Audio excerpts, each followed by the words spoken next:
The king of the dinosaurs awakens in a land of ice, where every breath turns to frost. Strange lights swirl above, but this is no jungle. It knows something is wrong. Below it, woolly giants march creatures it never knew, in a world it can't understand. But it is not alone. Here, even the predators wear the armor of the cold.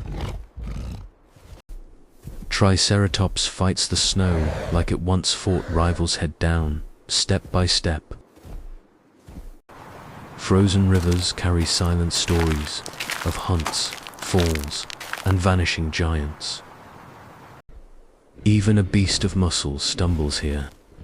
Ice does not care for strength. Raptors learn new rules fast. Speed is useless when cold steals your blood. It roars, but the storm does not answer.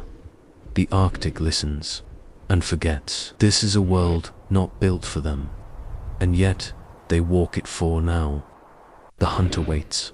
Its instincts are sharp, but the cold makes every second heavier, every move slower. Prey still exists, here but smaller, stranger, covered in fur and warmed by the land's last breath. One wrong step, and the ice could swallow even giants. Here, silence is the greatest weapon. The hunt begins in a thunder of broken snow.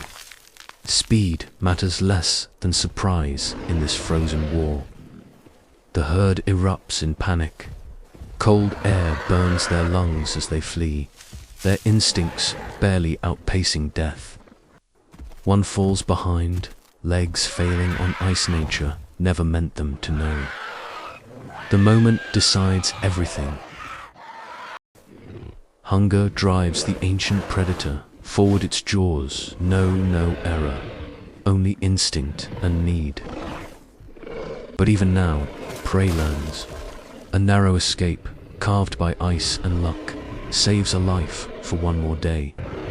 The Arctic offers no victory, only survival, and today, the cold claims its own silence again. This land favors no king. It only rewards the quiet, the clever, and the cold-born.